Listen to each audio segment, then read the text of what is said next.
Hit TV ప్రేక్షకులకు నమస్కారం. నేను మీ మహేష్. పీఓజేకి పాక్ ఆక్రమిత జమ్మూ కాశ్మీర్లో ఇప్పుడు ఎలక్షన్స్ జరుగుతున్నాయి. అక్కడ ఎలక్షన్స్ జరిగితే మనకేంటి అనుకుంటున్నారా? అక్కడ జరుగుతున్న ఈ ఎలక్షన్స్కి మన ఇండియాకి కూడా లింక్ ఉంది, సంబంధాలు ఉన్నాయి. At the same time threat కూడా ఉంది. ఆ థ్రెట్కి సంబంధించిన ఎక్స్క్లూజివ్ ఇన్ఫర్మేషన్ రీసెంట్లీ మనకు వచ్చింది. మనం జాగ్రత్తగా ఉండాల్సిన సమయం. ఎందుకు జాగ్రత్తగా ఉండాలో తెలుసుకుందాం. ఈ ఇష్యూస్ గురించి క్లియర్గా తెలుసుకుందాం with political analyst Pawan Sri Harsha గారితో. Sir, welcome to hit TV studio. నమస్తే అండి, thank you for having me. ఎక్కడెక్కడో ఏదో జరుగుతుంటే ఇక్కడేం సంబంధం ఉందని వెతికితే సంబంధం కాదు, చాలా దగ్గర సంబంధాలు కనబడుతున్నాయి. అంటే మీరు చేసే రీసెర్చ్ అనుకుంటాను, ఇఫ్ ఐమ్ నాట్ రాంగ్. ఆ డాట్స్ అన్ని తీసుకొచ్చి కనెక్ట్ చేసి లైక్ దీని వెనకాల అంతరార్థం ఇది, నిగూఢార్థం ఇది అన్నట్టుగా చూపిస్తుంటారు. సో పిఓజేకేలో ఏవైతే ఎలక్షన్స్ జరుగుతున్నాయో అక్కడ పరిస్థితి ఏంటి, మనకి ఎలా రిలేట్ అవుతుంది, మనకి ఏమన్నా లైక్ ఏమైనా డాట్స్ కనెక్ట్ చేసుకునే అవకాశం ఉందా? మనకి ఎలా రిలేట్ అవుతుంది అనేది అది థర్డ్ ఆస్పెక్ట్ అండి. Okay. సో థర్డ్ పాయింట్ అది. దానికంటే ముందర అసలు అక్కడ ఎలక్షన్స్ జరుగుతున్నది ఎలా చూడాలి, మీరు అన్నట్టుగా లష్కరే తోయిబా పాత్ర ఏంటి, ఇది వస్తుంది. రెండోది బలూచిస్తాన్ లిబరేషన్ ఆర్మీ గురించి మనం మాట్లాడాలి. దాని తర్వాత మనం ఇక్కడికి వద్దాం. సో మీరు ముందర పిఓజేకే గురించి మాట్లాడారు కాబట్టి మనం దాంతో మొదలు పెట్టినట్టయితే, పాక్ ఆక్రమిత జమ్మూ కాశ్మీర్, పాక్ ఆక్రమించిన జమ్మూ కాశ్మీర్ భూభాగంలో ఎన్నికలు అవుతున్నాయి. సో ఈ ఎన్నికలు ఏంటి అంటే, అక్కడ ఉన్న యాక్చువల్గా ఎన్నికలు జరిగే ముందర ఇప్పుడు అక్కడ కరెంట్లీ షట్ డౌన్, లాక్డౌన్ నడుస్తుంది. అక్కడ ఉన్న local committee, I think Jammu Kashmir Awam committee అనే ఏదో పేరుంది ఒక కమిటీది. వాళ్ళు అక్కడ లాక్డౌన్ ప్రకటించారు పాకిస్తాన్ ప్రభుత్వానికి వ్యతిరేకంగా. ఎందుకు అని అంటే నార్మల్ రీజన్సే. పాకిస్తాన్లో ఎప్పుడు వినేదే, రిసోర్సెస్ ఇక్కడ నుంచి మీరు వేరే చోట్లకి తీసుకెళ్ళిపోతున్నారు, మాకు ఇక్కడ ఉపాధి కల్పించట్లేదు, పైపెచ్చు మీరు మా మీద రకరకాల అట్రాసిటీస్ చేస్తున్నారు. సో వీటికి వ్యతిరేకంగా మేము అసలు ఇక్కడ ఉండము, అందుకనే మాకు మేము నిరసనగా మేము లాక్డౌన్ చేస్తున్నామని అన్నారు. ప్రొటెస్టులు చేస్తున్నారు. ఈ ప్రొటెస్టుల్లో ఈ జేఏసీసీ కమిటీ వాళ్ళు డైరెక్ట్ అన్నది ఏంటి అంటే, పాకిస్తాన్ ఆర్మీని ఫారెన్ ఫోర్స్ అన్నారు. అంటే ఇది చాలా చిన్న పదంగా తీసుకోకండి. పాకిస్తాన్ ఆక్రమిత జమ్మూ కాశ్మీర్లోని ఒక కమిటీ పాకిస్తాన్ని లీడ్ చేసే ఆర్మీని ఫారెన్ ఫోర్స్ అని అంది. ఆ ప్రభావం చాలా సివియర్గా పడింది. దాని తర్వాత బ్రూటల్ క్రాక్ డౌన్కి దిగింది ఆర్మీ. ఐ థింక్ సుమారు 70 మంది లీడర్లనే వీళ్ళు అరెస్ట్ చేశారు. సో జస్ట్ ఇమాజిన్ అది ఎంతవరకు వెళ్ళింది. అయితే న్యూస్ ఇది కాదు. న్యూస్ ఏంటంటే, ఐ థింక్ ఈ పాటికి అందరూ ధురంధర్ సినిమా చూసే ఉంటారు, ముఖ్యంగా రెండో భాగం. మనకి తెలిసిందే అక్షయ్ రెహమాన్ డకైత్ బలూచిస్తాన్ లో. ఎస్, అక్షయ్ అన్నది ఒక పార్టీ ఉంటుంది, పీపుల్ సమన్ కమిటీ. రెహమాన్ డకైత్ పోయిన తర్వాత ఆ పార్టీని టెర్రరిస్ట్ ఆర్గనైజేషన్ గా డిక్లేర్ చేయడం వల్ల ప్రైమ్ మినిస్టర్ జర్వారీ అంటే ఎగ్జాక్ట్లీ అదే పని ఇప్పుడు ఇక్కడ చేశారు. ఈ జేఏసీసీని టెర్రర్ ఆర్గనైజేషన్ గా డిక్లేర్ చేశారు. సో అంటే దురంధర్ ప్రొపగాండా అదే అంటారు, బట్ కాదు. మీకు అది ఎందుకు చెప్పానంటే, ఎగ్జాంపుల్ రియల్గా ఎలా పనిచేస్తుంది పాకిస్తాన్ ఆర్మీ అనడానికి. వాళ్ళని వ్యతిరేకించినందుకు సింపుల్ గా ఎలా అనేసారో చూడండి. ఇదో peak detailing by Aditya Dhar. Exactly really. So just వాళ్ళని వ్యతిరేకించారనేసరికి వాళ్ళని ఎలా డిక్లేర్ చేశారో చూడండి. సో అంటే ఏంటి, ఇప్పుడు వాళ్ళ మీద ఎటువంటి చర్యలన్నా తీసుకోవచ్చు. కానీ ఇక్కడ తానొకటి తెలిస్తే దైవం ఒకటి తెలిసినట్టుగా వీళ్ళు ఇంత చేసి వీళ్ళు వాళ్ళ మీద చర్యలు తీసుకుందామని ఆర్మీని పంపితే, ఆర్మీ వాళ్ళని తిరిగి వెంటపడి జనాలు కొడుతున్నారు. కెన్ యూ ఇమాజిన్, పిఓజేకేలోకి ఆర్మీ వెళ్తే, ఆర్మీ వాళ్ళు సందుల్లోకి వెళ్తే కొట్టడానికి వీళ్ళు ఎంత తిరగబడ్డారంటే వాళ్ళు పారిపోతున్నారు. ఆర్మీ వాళ్ళు పారిపోతున్నారు. వీళ్ళ స్కేల్ ఎంత అండి, వీళ్ళ మ్యాన్ పవర్, వీళ్ళ స్కేల్ ఈ సో కాల్డ్ పిఓజేకే ఆక్రమిత అండి. ఎందుకంటే వాళ్ళని లైక్ ఒక అంటే మీరు అడిగింది అర్థమైంది. ఎందుకంటే ఆర్మీని ఎదురిస్తున్నారు అంటే పిఓజేకేలో చాలా మంది ఉండాలి. You are right. అంటే ఎగ్జాక్ట్ నెంబర్ తెలియదు, కానీ ఒకటి, పాకిస్తాన్ ఆర్మీ ఎంత పెద్దదైనా మొత్తం ఆర్మీని వాళ్ళు తెచ్చేయలేరు. ఎందుకంటే ఇప్పుడు పాకిస్తాన్ ఆర్మీ చాలా థిన్ స్ట్రెచ్ అయిపోయింది. సగం మంది సౌదీలో ఉన్నారు, ఆర్ సగం మంది కాదు, కొంతమంది సౌదీలో ఉన్నారు, ఇంకొంతమందిని ఖైబర్ పఖ్తూన్వా అంటే ఆఫ్ఘనిస్తాన్కి దీనికి బార్డర్లో పెట్టారు, పాకిస్తాన్ ఆఫ్ఘనిస్తాన్. ఇంకొంతమంది భారత్ పాకిస్తాన్ భూభాగం అని సరిహద్దు, ఇంకోటి పాకిస్తాన్ ఇంకా ఇరాన్ సరిహద్దు దగ్గర పెట్టారు. సో ఇలా రకరకాల చోట్ల వీళ్ళు సైన్యం ఉందన్నమాట. సో ఉన్న వాటిలలో చాలా మందిని చంపేస్తున్నారు, కిడ్నాపులు చేస్తున్నారు. ఈ భయంతో చాలా మంది అసలు వాళ్ళ యూనిఫామే వేసుకోకుండా వెళ్ళిపోతున్నారు. అంటే మేము అసలు ఈ ఆర్మీలో కానీ ఫ్రంటియర్ కాప్ వాళ్ళది ఏవైతే ఫోర్సెస్ ఉంటాయో మేము ఆ ఫోర్సెస్లో భాగం కాదు అని చెప్పుకుంటున్నారు చాలా మంది ఉన్నవాళ్ళు. సో ఇంత థ్రెట్ ఉంది పాకిస్తాన్ ఆర్మీకి. ప్రజలకు పక్కన పెడితే పాకిస్తాన్ ఆర్మీకి థ్రెట్ ఉంది. సో మీరు అడిగిన ప్రశ్నకి సమాధానం ఏంటంటే, ఇంత ఎలా ఎదిరిస్తున్నారు ఇలా అవుతుంది కదా. దీనికి పాకిస్తాన్ ఆర్మీ కనుక్కొని అద్భుతమైన పరిష్కారం ఏంటి అంటే అది పెంచి పోషించిన తీవ్రవాదుల్ని దించుతోంది. లష్కరే తోయిబా అందులో ఒకటి. వాళ్ళు 2 రకాలుగా పనిచేస్తున్నారు. ఒకటి ఇప్పుడు అక్కడ ఏవైతే ఎన్నికలు జరుగుతున్నాయో పీఓజేకేలో అక్కడ పిఎంఎల్ రూపంలో, అంటే అదొక ఆఫ్ షూట్. అంటే లష్కరే తోయిబా అనేది టెర్రరిస్ట్ ఆర్గనైజేషన్ డిక్లేర్డ్. సో అది అధికారికంగా పోటీ చేయలేదు కాబట్టి అది ఇంకొకటి క్రియేట్ చేసింది పిఎంఎల్ అని. సో వాళ్ళు పోటీ చేస్తున్నారు. ఇది ఒక పిఎంఎల్ అంటే ఫుల్ ఫామ్ తెలియదండి అంత, I don't remember. But okay, ఏదైతే లేండి వాళ్ళ నుంచి వచ్చింది, వాళ్ళ సబ్ కంపెనీ అనుకో. మేబీ పాకిస్తాన్ ముస్లిం లీగ్ అయి ఉండొచ్చు. Could be. అంటే నోటికి వచ్చింది అన్నాను, but I extremely sorry, I don't remember that short form, I mean full form. So ఇది ఒక రకంగా వాళ్ళు దిగుతున్నారు పిఎంఎల్. రెండోది వచ్చేసి ఇప్పుడు మీరు ఏదైతే అన్నారో ఆర్మీ చాలా తక్కువ సరిపోవట్లే కదా ఏం చేస్తారని, వీళ్ళకి సహాయంగా లష్కరే తోయిబా తీవ్రవాదులు ఇప్పుడు అక్కడికి దిగారు. దిగి వాళ్ళు బహిరంగంగా బెదిరిస్తున్నారు, చంపేస్తాం మీరు కనుక బయటకు వచ్చి మీరు లాక్డౌన్లు షట్ డౌన్లు అంటేనా. అంటే దీన్ని బట్టి అంటే చాలామంది అంటారు మన దగ్గర బాలీవుడ్లో సినిమాల్లో ప్రొపగండా ఆర్మీ వేరు తీవ్రవాదులు వేరు, 2 వేరు వేరు, ఎవరు ఇది కోరుకోరు ఎక్సెట్రా ఎక్సెట్రా. బట్ కాదు, ఆర్మీను ఇంకా వీళ్ళు ఎంత కలిసి ఉన్నారు అనడానికి ఇది ఒక ఉదాహరణ. అయితే పాకిస్తాన్ ఎందుకు ఇప్పుడు లష్కరే తోయిబాని ఇక్కడ దింపింది, భారత్ దగ్గరికి అంటే మన సరిహద్దుకి ఈ ప్రభావం థర్డ్ ఆస్పెక్ట్ అన్న. మనం దీన్ని మాట్లాడే ముందర ఇది మనకి ఎలా అర్థం చేసుకోవాలంటే లష్కరే తోయిబాని త్రూ అవుట్ పాకిస్తాన్ స్ప్రెడ్ చేయాలనుకుంటాం పాకిస్తాన్ ఆర్మీ. ఎందుకంటున్నానంటే బలూచిస్తాన్లో యాక్చువల్గా లష్కరే తోయిబా జైషే మొహమ్మద్ వాళ్ళు స్థావరాలు ఏర్పరచుకున్నారు. ఎగ్జాక్ట్ టైం నాకు గుర్తులేదు, నవంబర్ నుంచి మార్చి మధ్యకాలంలో బలూచిస్తాన్ అక్కడ బలూచిస్తాన్లో చాలా ఉన్నాయి, Balochistan liberation army, Balochistan tiger force, BRAS అని ఒకటి, చాలా రకరకాలు ఉన్నాయి బలూచ్వి. సిపిఐ సిపిఎం అవి లేవు, మీరు ఉదాహరణకు అన్నారు. బట్ ఎగ్జాక్ట్లీ అలాగే వీళ్ళు చాలా బ్రూటల్ అటాకులు చేశారు. అసలు ఎంత అంటే అసలు బలూచిస్తాన్ పాకిస్తాన్లో కలిసి ఉంటుందా అనే సందేహాలు వచ్చాయి అందరికీ. ఆ స్థాయికి దాడులు చేశారు ఈ Balochistan liberation army, Balochistan liberation force. వీళ్ళందరూ ఎందుకు లష్కరే తోయిబాని జైషే మొహమ్మద్ని బలూచిస్తాన్లో స్థావరాలు ఏర్పాటు చేసుకోవడానికి పాకిస్తాన్ అనుమతి ఇచ్చింది. సో దట్ ఏంటి అంటే పాకిస్తాన్ ఆర్మీతో పాటు వీళ్ళు కూడా ఇప్పుడు ఏవైతే బలూచిస్తాన్వి సపరేటిస్ట్ ఆర్గనైజేషన్స్ ఉన్నాయో వాళ్ళని నియంత్రించడానికి, వాళ్ళని చంపడానికి, అక్కడ ఉన్న జనాలని తొక్కి అణిచివేయడానికి వీళ్ళ సహాయం తీసుకుని వీళ్ళ స్థావరాలు ఏర్పాటు చేస్తే మనకి వీళ్ళు హెల్ప్గా ఉంటారని ఆర్మీ అనుకుంటే దాన్ని వ్యతిరేకిస్తూ దాడులు చేశారు. బట్ దాని తర్వాత వాళ్ళు అనుకున్నంత స్థాయిలో వాళ్ళు ఏర్పాటు చేసుకోలేకపోయారు స్థావరాలు. సో అంటే పాకిస్తాన్ ఎలా స్ప్రెడ్ చేస్తుంది అనడానికి ఇది ఒక ఉదాహరణ. సో ఆబ్వియస్లీ వీళ్ళు ఒక థ్రెట్ కిందనే మారారు ఆర్మీకి బలూచ్ వాళ్ళందరూ. దాంట్లో మెయిన్ బలూచిస్తాన్ లిబరేషన్ ఆర్మీ. అందుకనే చైనాతో కలిపి పాకిస్తాన్ ఏం చేసిందంటే యూఎస్ఏకి చెప్పింది మీరు దీన్ని ఒక టెర్రర్ ఆర్గనైజేషన్గా డిక్లేర్ చేయండి. అది యూఎస్లో 1267 అనే డెసిగ్నేషన్ ఉంది. ఆ డెసిగ్నేషన్ ఏంటి అంటే al Qaeda and ISIL, I think Islamic State in లెబనానో లిబియానో ఉంటుంది. వీటితోని కలిపి ఎవరైతే పని చేస్తారో వాళ్ళ మీద ఆంక్షలు వేయడం. అలాగా మీరు BLA మీద వేయాలి అని అంది పాకిస్తాన్ చైనా. బట్ యుఎస్ ఒప్పుకోలేదు దానికి, మేము వెయ్యమని.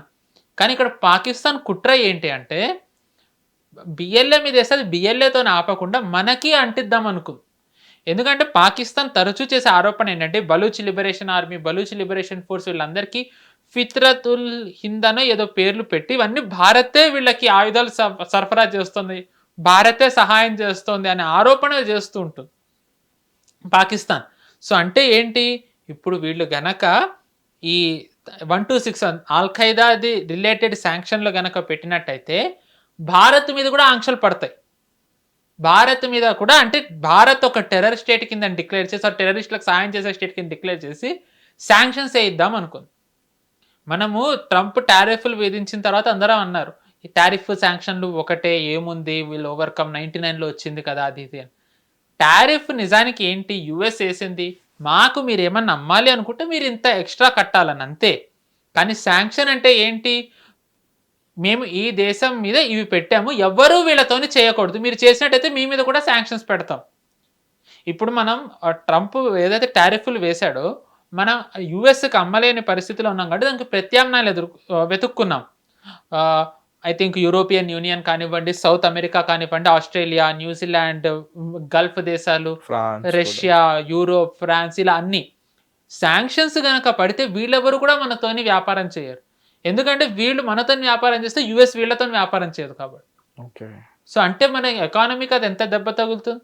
ఎకానమీకి దెబ్బ తగిలితే ఏమవుతుంది? ఉపాధికి దెబ్బ తగులుతుంది.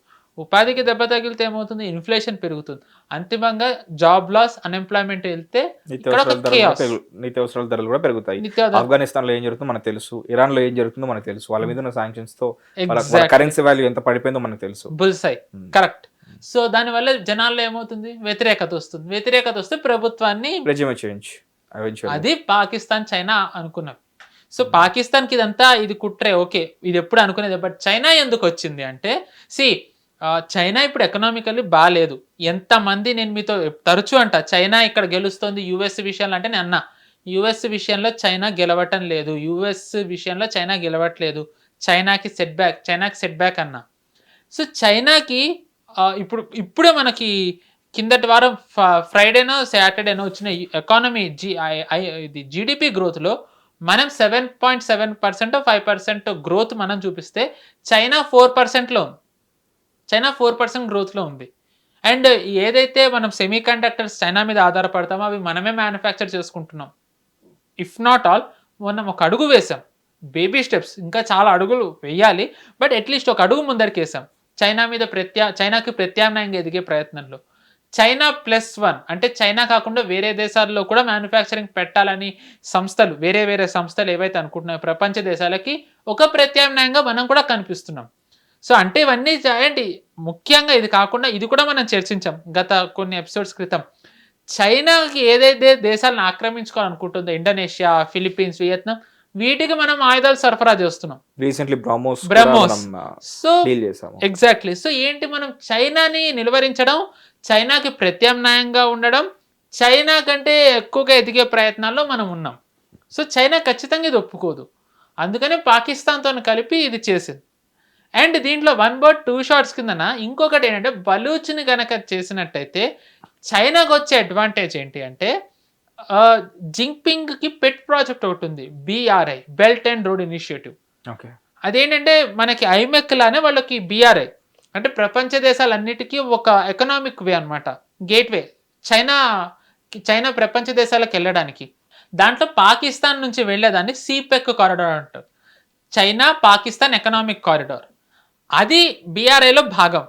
అది ఎక్కడి నుంచి వెళ్తుంది? వయా బలూచిస్తాన్ నుంచి వెళ్తుంది.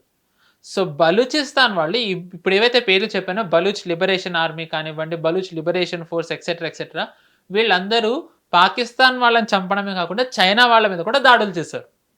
కొంతమంది చైనా వాళ్ళు కూడా పోయారు. దీంతో ఏమైంది, CPEC ఆగిపోయింది. కొన్ని బిలియన్స్ ఖర్చు పెట్టింది ఆగిపోతే చైనాకి ఆర్థికంగా చాలా నష్టమే కదా. సో వాళ్ళు దాన్ని ముందరికి తీసుకెళ్లే పరిస్థితిలో లేరు. పైపైచి పాకిస్తాన్లోని బలూచిస్తాన్లోని ప్రావిన్సుల్లో మాకు బేసెస్ కావాలని US అడుగుతాం. ఇంకొకసారి US వస్తే చైనాకి ఏమీ హక్కు ఉండదు అక్కడ. ఐ మీన్ ఆబ్వియస్లీ ఎదిరించేంత స్థాయి లేదు చైనాకి. సో ఏంటంటే ఇది కనుక చేసేసినట్టయితే మనకి అటు భారత్కి దెబ్బ తగులుతుంది, ఇటు నాకు కూడా మార్గం సుగమం అవుతుంది, BRIకి CPECకి అని అనుకుంది. బట్ US మేము డెసిగ్నేట్ చెయ్యమని కారణాలు చెప్పలేదు. కానీ ఒకటి ఏమై ఉండొచ్చు అంటే, ఇందాక చైనాది మీకు చెప్పాను, BRIది ఇది, అది అయితే కనుక చైనా ఆర్థికంగా ఎదుగుతుంది. అంతిమంగా USకి అది ఇష్టం లేదు. సో అది జరగకుండా ఉండాలంటే అక్కడ ఎప్పుడు అది అవ్వకూడదు, CPEC అవ్వకూడదు. CPEC ఇప్పుడు అవ్వకుండా ఆపుతున్నది బలూచ్ వాళ్ళే. సో చైనాది ఏదైతే US పని చేయాలో పాకిస్తాన్లో ఈ ఫోర్సెసే చేస్తున్నాయి. సో ఎందుకు నేను వీళ్ళకి చేయాలి? అందుకని చేసి ఉండకపోవచ్చు. రెండోది, పాకిస్తాన్ అనేది చైనాకి, USకి వసాల్ అంటే అదొక పెంపుడు కుక్క. ఇలాంటి భాష వాడినందుకు క్షమించాలి, కానీ ఇంతకంటే బాగా చెప్పడానికి ఏమీ లేదు. సో మామూలుగా ఏమంటారు, allies అంటారు, అంటే సమఉజ్జీవులు. ఇలా USకి పాకిస్తాన్ అది కాదు, అవసరానికి వాడుకుని వదిలేసే టిష్యూ పేపర్. పాకిస్తాన్ అనే దేశాన్ని US ఎందుకు కాపాడుతూ ఉంటుందంటే, అది ఉన్నంతకాలం భారత్ సుఖంగా ఉండదు. భారత్లో ఎప్పుడు ఏదో ఒక అలజడి వస్తూనే ఉంటుంది. అది ఉన్నంతకాలం భారత్ గ్రోత్ అంత ఆశించినంత ఉండదు. సో అందుకని పాకిస్తాన్ ఉండాలి అంతే తప్ప పాకిస్తాన్ సుఖంగా ఉండకూడదు, అది బలపడకూడదు. అది బలపడకుండా ఉండాలంటే ఏం చేయాలి? దాంట్లో కూడా ఏవో ఒకటి మనం వీక్ లింక్స్ పెట్టాలి. బలూచ్ ఒకటి అదే. 70స్లో యుఎస్లో ఒక ఫారిన్ మినిస్టర్ ఉండేవారు, అంటే వాళ్ళ స్టేట్ సెక్రటరీ హెన్రీ కిసింజర్. ఆయనది ఫేమస్ కోట్, వెతకచ్చు ఎవరైనా. Being America's enemy is dangerous, but being America's friend is fatal. యుఎస్కి మీరు శత్రువుగా ఉంటే ప్రమాదం, కానీ యుఎస్కి మిత్రుడుగా ఉంటే గనక అది వినాశనం మీకే. సో యుఎస్ని ఎవరు ఎందుకు నమ్మకూడదు అంటే వాళ్ళ విదేశాంగ మంత్రే 70స్లో చెప్పాడు మనకి. సో సో ఏంటంటే అలాగే అరవింద సమేతాలో లాస్ట్కి ఎన్టీఆర్ ఎలాగ నువ్వు ఉండాలా, అట్లనే నువ్వు సావాలన్నా, అలాగే ఇది ఉండాలి కానీ బలపడకూడదు, దీంట్లో గొడవలు అవుతూ ఉండాలి. మేబీ అందుకే బలూచిస్తాన్ ఉంచిందేమో. కానీ ఇంకొక థియరీ ఏముంది అంటే యాక్చువల్గా యుఎస్ఏ బలూచిస్తాన్కి ఫండింగ్ ఇస్తుంది, బలూచ్ లిబరేషన్ ఆర్మీ వీటికి యుఎస్ఏ డబ్బు ఇస్తుంది అన్నది కూడా థియరీ ఉంది. బట్ ఐ డోంట్ నో దాంట్లో ఎంత నిజం ఉంది అనేది వీ డోంట్ నో. అందుకేనా టెర్రరిస్ట్ ఆర్గనైజేషన్లో ఒకటిగా కన్సిడర్ చేయాలంటే చేయట్లేదు, కావాలి. ఒక కారణం, వన్ ఆఫ్ ద, ఇందాక చెప్పినట్టుగా చైనా అది చేస్తే చైనాకి మార్గం సుగమం అవుతుంది, సో చేయకూడదు. అది చేస్తే పాకిస్తాన్కి ఒక రకంగా హెడ్ఏక్ ఉండదు, సో అది అవ్వకుండా ఉంటే ఇంకా థ్రెట్ ఉన్నట్టే కదా. సో వీటితో పాటు అండ్ మేబీ తెలీదు మనకి నిజంగానే యుఎస్తోని సంబంధాలు ఉన్నాయేమో మనకి తెలీదు down the line. So what ever the cases, పాకిస్తాన్కి ఏంటంటే ఇప్పుడు మనం 2 ప్రావిన్సులు చెప్పుకున్నాం, ఒకటి పిఓజేకే, 2 బలూచిస్తాన్. పాకిస్తాన్కి ఇంకొక థ్రెట్ ఏంటి అంటే ఖైబర్ పఖ్తూన్వా, ఆఫ్ఘనిస్తాన్కి సరిహద్దు ప్రాంతం. యాక్చువల్లీ ఇప్పుడు మీకు బలూచిస్తాన్లో బలూచ్ వేరే వాళ్ళు, కానీ పాకిస్తాన్ అక్రమంగా ఆక్రమించుకుంది. సో వాళ్ళు ఆక్రమించుకున్నప్పటి నుంచి విడిపోతామంటే వాళ్ళు ఒప్పుకోవట్లే. సేమ్ విత్ పిఓజేకే పేరులోనే ఉంది. సో అలాగే ఖైబర్ పఖ్తూన్ వాళ్ళు ఏంటంటే పష్తూన్ అనే వాళ్ళు ఉంటారు, వీళ్ళు అంటారు. ఎస్, వీళ్ళు ఏంటి అంటే ఇక్కడ ఉంటారు, ఆఫ్ఘనిస్తాన్లో ఉంటారు. సో ఆఫ్ఘనిస్తాన్ ప్రావిన్స్ ఎథ్నికల్లీ వీళ్ళు ఆఫ్ఘనిస్తాన్ వాళ్ళు అనమాట. సో వీళ్ళ ఎలిజియన్స్ అందుకే ఆఫ్ఘనిస్తాన్ వైపు ఉంటుంది. అందుకే పాకిస్తాన్, సో అక్కడే ఇప్పుడు మనకి తెహ్రీకే తాలిబాన్ పాకిస్తాన్, టీటీపీ అని అనేది అక్కడే. తాలిబాన్ వాళ్ళు ఎంకరేజ్ చేసేది టీటీపీని అని పాకిస్తాన్ ఆరోపించేది కూడా అదే. సో మీరు చూసుకున్నట్టయితే పాకిస్తాన్ ప్రావిన్స్లో పంజాబ్లో తప్ప అన్ని చోట్ల వ్యతిరేకత ఉంది, అంటే ఏమంటారు సపరేటిజం. అంటే పాకిస్తాన్ అనే దేశం వీళ్ళందరూ మేము పాకిస్తాన్లో భాగమని వీళ్ళు ఎప్పుడూ అనుకోలేదు, ఆక్రమించుకుంది. ఒకవేళ ఫామ్ అయినా వాళ్ళకి ఏవైతే హక్కులు ఉండాలో అవి ఇవ్వలేవు. అక్కడ నుంచి రిసోర్సెస్ తీసుకుని పంజాబ్ ప్రావిన్స్లో పెట్టింది, బలూచిస్తాన్, ఖైబర్ పఖ్తూన్వా, పిఓజేకే, సింధ్, ఇక్కడ నుంచి అక్కడికి ఉద్యోగాలు ఏవి రాకుండా చేసింది, అక్కడ వనరులను వాళ్ళకి కాకుండా మొత్తం పంజాబ్లో పెట్టింది. అక్కడ పవర్ కట్స్, దానివల్ల ఈ ప్రావిన్స్లో పవర్ కట్స్ ఉంటాయి, ఉద్యోగాలు ఉండవు, ఇన్ఫ్లేషన్, అన్నిటికీ మించి పైన వీళ్ళందరూ స్పైస్ అని, టెర్రరిస్టులని, సపరేటిస్టులని, కొంతమందిని కిడ్నాపులు చేయడం, చంపేయడం, ఉన్న వాళ్ళ మీద చాలా ఇన్హ్యూమన్ బార్బెరిక్ అట్రాసిటీస్ చేయడం, ఇవన్నీ చేస్తూ వచ్చింది పాకిస్తాన్. సో నౌ ఇప్పుడు ఏంటంటే it is paying the price. So ఇప్పుడు ఏంటంటే Asim Munir is at is lowest face. So now what he could do, here comes PoJK elections and Bharat. ఇప్పుడు మనం ఏంటంటే ఇప్పుడు మీకు చెప్పాను లష్కర్ తోయిబా ఇక్కడ 2 రకాలుగా పిఓజేకేలు ఉంది, ఒకటి ఫుడ్ సోల్జర్స్ కింద, 2 పిఎంఎల్ ద్వారా పోటీ చేస్తున్నాను. మామూలుగానే టెర్రరిస్టులు చాలా డేంజర్, కానీ ఇప్పుడు వాళ్ళే అధికారంలోకి వస్తే ఎస్పెషల్లీ భారత్ సరిహద్దు పిఓజేకే, సో అది ఇంకా థ్రెట్. అండ్ ఈ లష్కరే తోయిబానే పెహల్గామ్ చేసింది, ఏడాదే అయింది, ఇంకా అది మనకి తెలీదు వాళ్ళు ఏం కుట్ర పన్నుతున్నారో.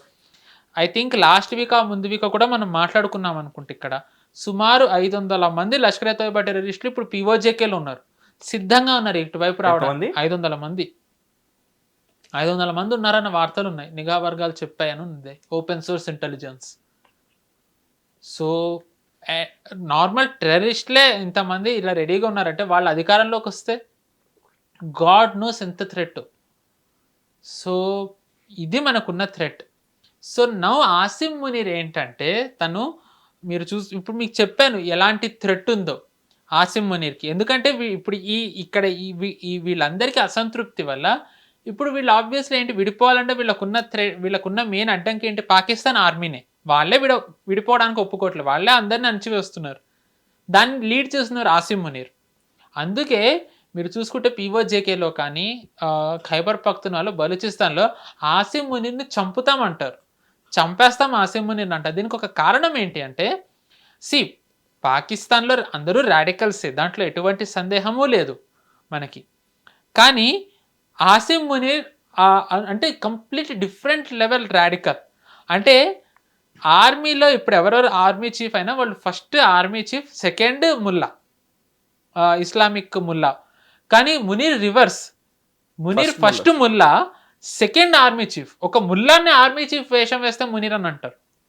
అతను ఎంత రాడికల్ అంటే, ద మోస్ట్ రాడికల్. పాకిస్తాన్ ఆర్మీలో ఒక వర్గమే మునీర్ని వ్యతిరేకిస్తుంది, వీడు చాలా రాడికల్, వీడు ఉంటే మన అస్తిత్వం ఉండదని. అంటే ఇప్పుడు కేవలం ఈ ప్రావిన్సుల్లోనే కాకుండా ఆర్మీలో కూడా మునీర్కి వ్యతిరేకత ఉంది. సో ఇప్పుడు తను ఏం చేయాలి, ఇంత నా మీద వ్యతిరేకత ఉన్నప్పుడు డైవర్ట్ చేయాలి. ఆ డైవర్ట్ ఎలా చేయాలి, భారత్ మీద దాడి అవకాశం ఉంది. ఎందుకు భారత్ మీద దాడి అంటే, మీకు ఇప్పుడు ఇరాన్ది ఇజ్రాయెల్ యుద్ధం ఒక ఉదాహరణ చెప్తా. ఐ థింక్ ఖమినేని చంపింది ఆ ఎయిర్ స్ట్రైక్లో ఫిబ్రవరి 28న ఖమినేని చంపారు. చంపే ముందర వరకు ఇరాన్లో రకరకాల ప్రొటెస్టులు జరిగాయి. బాజార్ గ్రూప్ ఇన్ ఇరాన్ అని కొట్టండి ఎవరైనా, ఇది చాలా ముఖ్యమైనది. ఈ బాజార్ గ్రూప్ అంటే ఏంటి అంటే, మామూలు మర్చెంట్స్, స్ట్రీట్ మర్చెంట్స్, వాళ్ళ ఎకో సిస్టమ్ చాలా బలమైనది. బాజార్ గ్రూప్, బజార్, BAZARO వీళ్ళే నిజానికి అక్కడున్న ముల్లా రెజిమ్ని స్టేబిలైజ్ చేయగలిగే దాంట్లో వీళ్ళు కూడా ఒక పాత్ర పోషిస్తారు. సో కానీ వీళ్ళే బయటకు వచ్చారు. ఫిబ్రవరి 28 ముందర ఐ థింక్ డిసెంబర్ జనవరిలో జరిగిన గొడవల్లో ఈ బాజార్ గ్రూప్ వాళ్ళు కూడా బయటకు వచ్చారు, మేము ఇది సమంగా లేదని. రకరకాల ప్రొటెస్టులు ఇరాన్లో జరిగాయి. ఒకటేమో ఎకానమీ వీక్ అయిపోయింది, ఇక్కడ మన మీద శాంక్షన్స్ పడ్డాయి, వీళ్ళు ఉన్నంతకాలం ఉండదు, వీళ్ళు వెళ్ళిపోవాలి, డెమోక్రసీ రావాలి అని. ఇంకొన్ని చోట్లేమో ఇప్పుడు అక్కడ కూడా స్థాన్ బలూచిస్తాన్ ఉంది. అంటే ఇప్పుడు పాకిస్తాన్ ఉన్న బలూచిస్తాన్ కాకుండా ఇంకొక ప్రాంతం స్థాన్ బలూచిస్తాన్. ఎస్, అక్కడ వాళ్ళు మేము విడిపోతామని, ఇలాగే రకరకాలుగా అక్కడ కూడా ఐ థింక్ 30 ప్రావిన్సులు ఇరాన్లో. అలాగే అప్రాక్సిమేట్లీ 20 to 40 ఎథ్నిసిటీస్ ఉన్నాయి, 20 to 30. చాలా చోట్ల వాళ్ళు కూడా విడిపోయేదే ఉంది, ఇలా విడిపోతామని. ఆ సపరేటిజం, కర్డిస్తాన్ కూడా ఉంది అక్కడే. ఐ మీన్ కర్డిస్తాన్ అనేది ఫామ్ అవ్వలేదు, బట్ కర్స్ ఎథ్నిక్ వాళ్ళు. సో ఇలా రకరకాల సపరేటిస్ట్ మూమెంట్లు ఉన్నాయి. డెమోక్రసీ కావాలని, లేదు విడిపోతామని.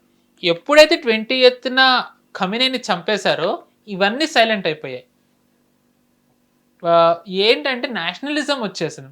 అంటే వీళ్ళు వీక్ అయి ఉండొచ్చు, ఇప్పుడు మాట్లాడితే కష్టం అని ఉండొచ్చు, లేకపోతే నిజంగానే కొంతమంది మారుండొచ్చు. ఇవన్నీ పక్కన పెట్టేసి మా దేశం మీద వేరే వాళ్ళు దాడి చేస్తే మేము ఊరుకోమనే భావన ఇప్పుడు అందరికీ వచ్చింది. అట్లీస్ట్ ఆ నెరేటివ్ని వ్యాప్తి చేయడంలో ఇరాన్ సక్సెస్ అయింది. అంటే అంతర్గతంగా మేము ఎంతన్నా కొట్లాడుకుంటాము, ఎన్ని భాగాలుగా సరే విడిపోతాము, but when it comes to national integrity ఒకటి అవుతాము. ఎగ్జాక్ట్లీ. నైస్. సో ఇప్పుడు మునీర్కి కూడా అలాంటి ఆలోచనే ఉండొచ్చు.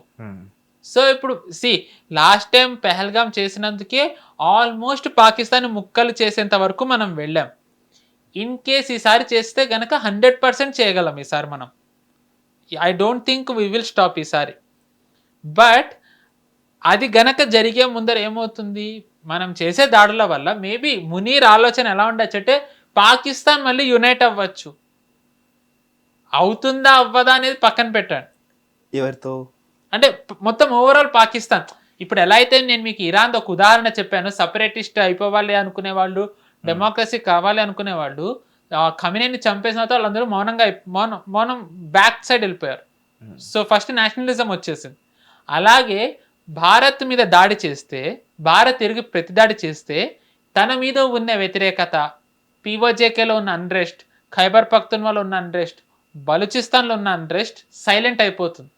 నేషనలిజం జనాల్లో వస్తున్న ఆర్గనైజేషన్స్ ఉండొచ్చు సపరేటిస్టులు, కానీ జనాలు ఏకమవుతారు అనే ఒక ఆలోచన మునీర్కు ఉండొచ్చు. Of course it could be suicidal, but that is what makes Pakistan కదా. వాళ్ళు ఎప్పుడు కూడా లాజికల్లీ వెళ్ళరు, వాళ్ళు ఎప్పుడు సూసైడల్లోనే వెళ్తారు వాళ్ళు. సో ఈ డైవర్ట్ చేయడానికి ఆసిమ్ మునీర్ మన మీద దాడి చేయించినా మనం ఆశ్చర్యపోకర్లేదు. సో ఇప్పుడు లష్కర్ తోయిబా వాళ్ళు అధికారంలోకి వస్తే భగవాన్ జానే ఏమవుతుందో మనకి తెలీదు. ఒకవేళ 500 మంది ఎల్ఈటి తీవ్రవాదులు లష్కర్ తోయిబా తీవ్రవాదులు పీఓజేకేలో ఉన్నారు అంటే ఇమాజిన్ అది ఎంత డిజాస్టర్స్ కాన్సిక్వెన్స్. అండ్ ఇంత అవుతున్నప్పుడు మనం దావూద్ని తీసి పారేయలేం. ఐ థింక్ చాలామంది దావూద్ ఇబ్రాహిం వీక్ అయిపోయాడు ఎక్సెట్రా ఎక్సెట్రా ఎక్సెట్రా అన్నీ అన్నారు. కిందటి వారము పై వారము ఢిల్లీలో దావూద్ ఇబ్రాహిం గ్యాంగ్ని బస్ట్ చేశారు. వాళ్ళు ఏంటి అటాకులు చేయాలని అనుకున్నారు. దావూద్ అటాక్ అంటే ద బెస్ట్ ఎగ్జాంపుల్ 1993లో 12 బాంబ్ బ్లాస్ట్లు. ఐ థింక్ 11-12 చేశారు. కోవిడ్ టైంలో అతను కోవిడ్ అటాక్ అయిందన్నారు, అది ఎంతవరకు నిజం అండి? ఐ డోంట్ నో అండి. అంటే there were sources also that he's no more అని కూడా. I really don't think is no more. అంటే తను ఉన్నాడు. అంటే again I don't have any contacts with intelligence or government అది, కానీ వీ డోంట్ నో. మేబీ తనని పెట్టి వీళ్ళు నడుపుతూ ఉండొచ్చు, ఆర్ మేబీ తన సక్సెసర్ని కూడా తయారు చేసేసి ఉండొచ్చు. అంటే ఎస్ ఇప్పుడు అదే అనిపోతుంది. అంటే వీళ్ళు ఒక్కళ్ళు పోయినంత మాత్రాన లాభం లేదు, ఎందుకంటే వీళ్ళు ఆల్రెడీ తయారు చేసేసి పెడతారు. ఇప్పుడు ఖమీనీని చంపిన తర్వాత ఐఆర్జీసీ వీక్ అయిందా? ఒసామాని చంపిన తర్వాత తాలిబాన్ వీక్ అయిందా? అల్ఖైదా వీక్ అయిందా? And Taliban head Mullah Baradar ఎవరో ఉన్నారు, అతన్ని యుఎస్ చంపింది. ఏం సాధించారు వాళ్ళు? తాలిబాన్ ఇప్పుడు ఇంకా అంతే స్ట్రాంగ్ ఉంది, ఇంకా ఎక్కువ స్ట్రాంగ్ అయ్యారు కదా. సో ఒక వ్యక్తి పోయినందువల్ల ఈ ఇస్లామిక్ వాటిలలో ఎప్పుడు వాళ్ళు వీక్ అయిపోరు, ఇంకా రాడికల్ వస్తారు, ఇంకా నెక్స్ట్ లెవెల్ రాడికల్స్ వస్తారు. సో ఐ డోంట్ నో ఇది ఎంతమంది స్వీకరిస్తారో తెలియదు, కానీ కష్టమో నష్టమో ఇప్పుడున్న వాళ్ళే ఉండి వాళ్ళు ఉండగానే మనం వాళ్ళ నిర్మించిన దాన్ని మొత్తం సమూలంగా నాశనం చేస్తే మంచిదనేది నా భావన. ఎందుకంటే నెక్స్ట్ లెవెల్ రాడికల్ వస్తే కనుక ఇంకా డిజాస్టర్స్ కాన్సిక్వెన్సెస్ ఉంటాయి. సో పాయింట్ ఏంటంటే దావూద్కి పని చేస్తున్న వాళ్ళని ఢిల్లీ పోలీసులు పట్టుకున్నారు. They were planning some attacks. Okay, ఇప్పుడు అండి ఇది లాస్ట్ వీక్ అనుకుంటా, లాస్ట్ వీకో ముందు Vicco, in the last 10 days. So అంటే అండ్ దావూద్ అటాక్లు అంటే కనుక 1993 బాంబ్ బ్లాస్ట్ మనకి తెలిసిందే. సో డోంట్ నో దావూద్ ఎలాంటి అటాక్ ప్లాన్ చేశాడు. ఒకవేళ ఆ అటాక్ మనం పట్టుకున్నాం కాబట్టి సరిపోయింది. ఒకవేళ ఇంకొకటి దావూద్ లాంటిది సక్సెస్ అయినా ప్రభుత్వం మీద ఎంత ప్రభావం పడి ఉండేది. ఇమాజిన్ సిజేపీ ప్రొటెస్ట్ చేస్తూ ఉన్నప్పుడు ఏమన్నా జరుగుండుంటే, మన ఢిల్లీలో వాళ్ళు చేస్తున్నప్పుడు దాంట్లోకి ఎవరైనా ఇన్ఫిల్ట్రేట్ అయిపోయి ఉండుంటే, ఈ పాకిస్తాన్ వాళ్ళు, పాకిస్తాన్ అనేది వాళ్ళు ఇప్పుడు ఎన్ని రకాలుగా మన దేశంలో అనిశ్చితి నెలకొల్పడానికి ప్రయత్నిస్తున్నారు అంటే, మనం నక్సలైట్లది మనం మాట్లాడుకున్నాం చాలా విస్తారంగా. మళ్ళీ ఆ నక్సలిజాన్ని తిరిగి రివైవ్ చేయాలని పాకిస్తాన్ ప్రయత్నిస్తుంది, మళ్ళీ దాన్ని రివైవ్ చేయాలని. సో ఎన్ని రకాలుగా పాకిస్తాన్ అంటే మనల్ని డిస్టర్బ్ చేయడానికి ప్రయత్నిస్తుంది, అన్ని రకాలుగానూ చేస్తుంది. దురదృష్టవశాత్తు దీనికి చైనాను సహకరిస్తోంది అండ్ యుఎస్ఏ సహకరిస్తోంది. ఇంకొక పెద్ద థ్రెట్ ఏంటి అంటే మనకి, మనం టర్కీ గురించి కూడా మాట్లాడుకున్నాం. సో టర్కీని అపోజ్ చేసే సైప్రస్, గ్రీస్కి మనము వెపన్స్ ఇచ్చే ఆలోచనలో ఉన్నట్టు టర్కీనే కన్ఫర్మ్ చేసింది, టర్కీనే దాన్ని ఖండించింది, అన్నీ టర్కీనే చేసింది. ఈ క్రమంలో I think Turkey army chief armed ఫోర్సెస్లో ఇంటెలిజెన్స్లో ఒక హైయార్కీలో ఒకళ్ళు ఆసిమ్ మునీర్తో మాట్లాడారు. సో అంటే పాకిస్తాన్ సైడ్ నుంచి ఆర్మీ వాళ్ళు మాట్లాడారు అంటే మనం అర్థం చేసుకోవచ్చు, ఎందుకంటే పాకిస్తాన్లో army is the supreme. But Turkey side నుంచి ఆర్మీ వాళ్ళు మాట్లాడారు అంటే ఏం చేయాలనుకుంటున్నారో మనకి ఇంకా తెలీదు. ఎస్పెషల్లీ వాళ్ళు మనం ఈ న్యూస్ వచ్చిన తర్వాత బయటికి టర్కీ వాళ్ళ ఆర్మీ వాళ్ళతో మాట్లాడడం అనేది మనం దాన్ని కూడా తేలిగ్గా తీసుకోలేం. సో పాకిస్తాన్ మునుగుతుందా తేలుతుందా పక్కన పెడితే, అది మునిగే ముందర అది మనల్ని కూడా ముంచే ప్రయత్నం చేస్తుంది. సో మనం దానికి కూడా సిద్ధంగా ఉండాలి. సో మన ప్రభుత్వం, మన నిఘా వర్గాలు, మన సైన్యం, భద్రతా బలగాలు అందుకే నిరంతరం పాకిస్తాన్ బార్డర్లో స్ట్రెంథెన్ చేయాలి. మనం అక్కడ యాంటీ డ్రోన్ సిస్టమ్ పెట్టాలి, సెన్సార్స్ పెట్టాలి. ఇప్పుడు వాళ్ళు అందుకే ఈ లష్కర్ ఏ తోబా వీళ్ళు బంగ్లాదేశ్ వైపు కూడా వస్తున్నారు, అందుకే మన వాళ్ళు అక్కడ కూడా నిఘా పెంచారు. సో మనకి ఏంటంటే మల్టిపుల్ ఫ్రంట్స్ నుంచి థ్రెట్ ఉంది. సో మనం అందుకే దీన్ని ఎంతవరకు నివారించగలం అనే దాని మీదే మన భవిష్యత్తు ఆధారపడి ఉంటుంది. సో లెట్స్ హోప్ మన నిఘా వర్గాలు చాలా విజయవంతంగానే ఈ మొన్న ఎలా అయితే బస్ట్ చేశారో అలాగే చేస్తారని అనుకుందాం. అయితే గతంలో కంటే భిన్నంగా భారత విదేశాంగ శాఖ ఏదైతే ఉందో లైక్ ఈ పర్టికులర్ ఇష్యూలో పీఓజే పైన చాలా కఠినమైన స్వరాన్ని ఒక స్టాండ్ తీసుకున్నారు. ఎప్పటికైనా సరే పీఓజేకే భారత్దే అని చెప్పేసి. సో ఇంటర్నేషనల్ లెవెల్‌లో డిప్లొమాటిక్‌గా ఎలా వాడుకుంటాయి లైక్ ఈ పాయింట్‌ని? అన్ఫార్చునేట్లీ మనం అంత చేయలేమండి. హ్మ్. World needs Pakistan. ఇప్పుడు యూఎస్‌కి పాకిస్తాన్ అవసరం. హ్మ్. సో ఆబ్వియస్లీ వరల్డ్ కూడా పాకిస్తాన్ అవసరం. ఇప్పుడు యూరోపియన్ యూనియన్, యూరోప్ ఏదైతే ఉందో చాలా దయనీయమైన స్థితిలో ఉంది. హ్మ్. Almost similar to Pakistan.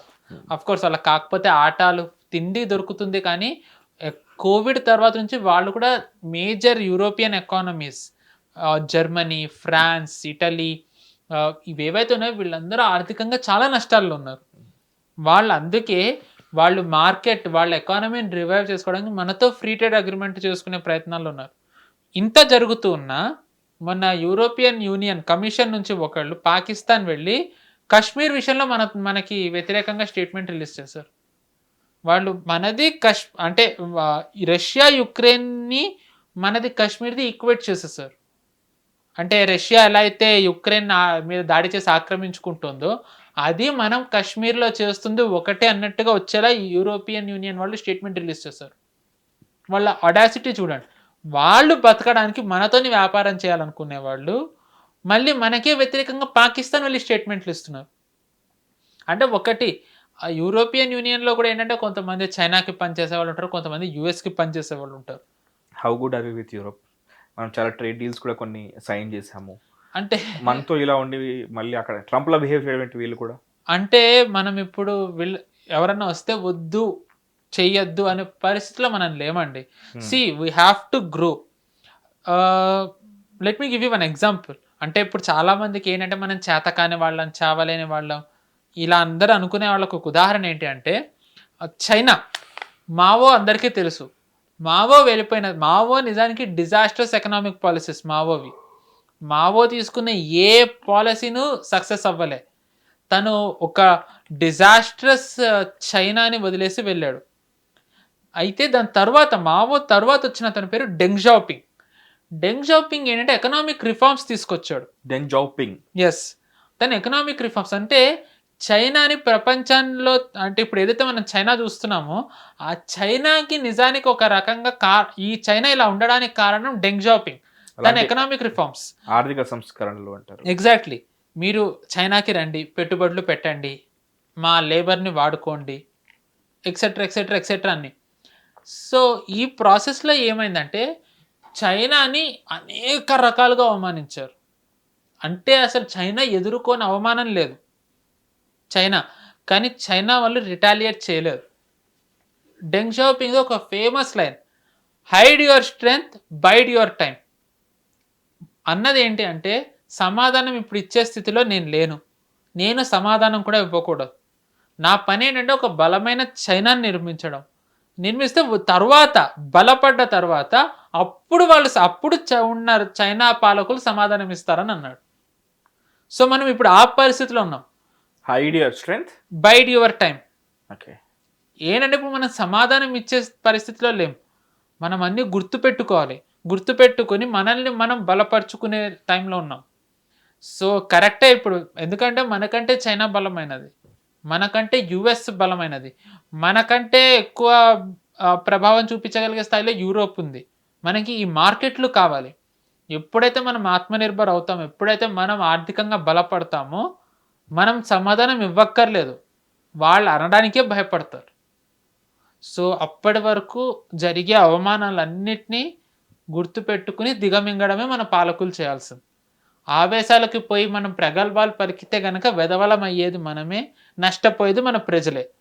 So ఇది కష్టకాలం. అంటే ఇన్ దిస్ వే ఈ హ్యూమిలియేషన్ అనేది, so we have to face it, we have to endure it, but we have to remember it.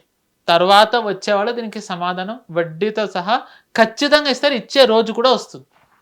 చైనాకే రాగలేదు, మనకి రాదా? ఖచ్చితంగా వస్తుంది. చూడండి, ఖచ్చితంగా పడుతుంది.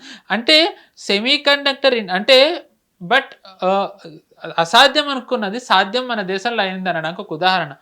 సెమీ కండక్టర్ అనేది అసలు భారత్లో ఇంపాసిబుల్, అవ్వదు, పెట్టలేరు, పెట్టనివ్వరు అన్న దాని నుంచి ఐ థింక్ 7 ఎన్నో ఆపరేషన్లు అయ్యా, 22 వర్క్ ఇన్ ప్రోగ్రెస్లో ఉన్నాయి. జస్ట్ ఇమాజిన్ ఎన్నో. మీరు సొంతంగా ఇప్పుడు మనం అసలు మేక్ ఇన్ ఇండియా ఫెయిల్ అవుతుందన్న చోట మనం మేక్ ఇన్ ఇండియా చేయగలుగుతున్నాం. మనం పిఎల్ఐ స్కీములు తెచ్చాము, DLI design linked initiative, manufacturing చేస్తున్నాం. మనం మెల్లమెల్లగా బేబీ స్టెప్స్ వేస్తున్నాం. చైనా ఏదైతే 70s చేసిందో మనం అది 2020 తర్వాత చేసామంటే 5 దశాబ్దాల తర్వాత, కనీసం 4 దశాబ్దాల తర్వాత చేస్తున్నాం. కానీ చైనా ఎదిగినంత ఫాస్ట్గా మనం ఎదగలేం. ఎందుకంటే చైనా ఫోర్స్డ్ లేబర్, చైనాలో డెమోక్రసీ లేదు. జనాలను 12 గంటలు 15 గంటలు పనిచేయించింది, చంపేశారు మాట వినకపోతే. మనం ఇక్కడ అలా చేయగలమా? మనం చేయలేం, ప్రజాస్వామ్యం. సో మన ఎదుగుదల చాలా భిన్నంగా ఉంటుంది, కొంచెం మెల్లగా ఉంటుంది. కాబట్టి సబ్ర్ ఆర్ నజర్ రెండూ ముఖ్యమే. ఇది అవుతున్న టైంలోనే మనల్ని ఇంకా ఎక్కువ అవమానిస్తారు, మనల్ని ఇంకా ఎక్కువగా లక్ష్యం చేసుకుంటారు. మనం అవి కూడా తట్టుకోవాలి, అవి కూడా ఓర్చుకోవాలి. ఎందుకంటే వాళ్ళు అనుకునేది ఏంటంటే మనం ప్రతిస్పందన ఘాటుగా చేయాలనే. దాని ఆధారంగా రిలేషన్ వీక్ అవ్వాలి, ఎకానమీని దాని ఆధారంగా దెబ్బ కొట్టచ్చు. ఇది వాళ్ళ వ్యూహం. అందుకే మనం చాలా విషయాలు స్పందించాం, జస్ట్ మాట్లాడి వదిలేస్తాం. So let Bharat become a very strong economy, then will see. Of course మనం చూస్తామో లేదో నాకు తెలియదు, మన తర్వాత జనరేషన్స్ చూడొచ్చు, అప్పుడు చూద్దాం ఎంతమంది మనల్ని ఇలానే ధైర్యం చేస్తారు. ఈరోజు చైనాని డైరెక్ట్గా అనేంత ధైర్యం అందరూ చెయ్యరు. సో ఎందుకంటే చైనా ఆర్థికంగా దానికంటూ ఒకటి ఏర్పరచుకుంది. మనకి ఏంటి అంటే మనం ఆల్రెడీ ఇప్పుడు మిలిటరీలో మనం స్ట్రాంగ్ ఉన్నాం, మనం ఎకనామికల్లీ అవ్వాలి. చైనా మిలిటరీలీ స్ట్రాంగ్ కాదు, but still people fear China, people in the sense countries. మనం imagine when we become that powerful, మనం army, armed forces plus economy ఉంటుంది. No one will dare to comment against us, and చేస్తే కనుక consequences violent ఉంటాయి. So I don't know whether will see that or not, but the day will come. Until and unless అందరూ దిగమింగుకొని ఉండాలని తప్ప మనం చేయగలిగింది ఏమీ లేదు. This is the blunt, brutal, honest truth. 8th క్లాస్లో చదివానండి, India is developing country, so India is still developing. అప్పుడు డెవలపింగ్ కాదు, ఇట్ విల్ బి డెవలప్డ్. అది ఇంకా ఏమంటారు, అది ఎండ్లెస్ లూప్ అనుకుంటాను. సో డెవలప్మెంట్కి బలోచిస్తాన్ కవర్ ఎందుకు ఇందులోనే. హిట్ టీవీ యాప్, ఇందులో short news, live news, entertainment shows, movies, digital magazines తో పాటు మీ జిల్లా వార్తలను కూడా ఫ్రీగా చూడొచ్చు. ఇంకెందుకు ఆలస్యం, వెంటనే హిట్ టీవీ యాప్ ని డౌన్లోడ్ చేసుకుని ఫ్రీగా ఎంటర్టైన్మెంట్ పొందండి. Hit TV app. Hit TV app. Please download hit TV app. Hit TV app ని ఫ్రీగా డౌన్లోడ్ చేసుకొని ఎంజాయ్ చేయండి. మీకు నచ్చిన ఎంటర్టైన్మెంట్ కోసం హిట్ టీవీ యాప్ ని ఫ్రీగా డౌన్లోడ్ చేసుకుని ఎంజాయ్ చేయండి. హిట్ టీవీ యాప్ ని డౌన్లోడ్ చేసుకుని ఆస్వాదించండి, ఆశీర్వదించండి. ఇంతమంది సెలబ్రిటీలు హిట్ టీవీ యాప్ ని డౌన్లోడ్ చేసుకోండి అని చెప్తున్నారంటే ఎంత మంచి యాప్ ఆలోచించండి. అమెరికా అమెరికా అమెరికా అమెరికాలో చదవాలనుకునే వాళ్ళకి విశ్వసనీయమైన పేరు మన శౌర్య కన్సల్టెన్సీ. UK లో 1 year masters, UK లో 1 year masters, 2 years work permit up to 5 years visa. Contact Saurya Consultancy. Contact 89851 89851.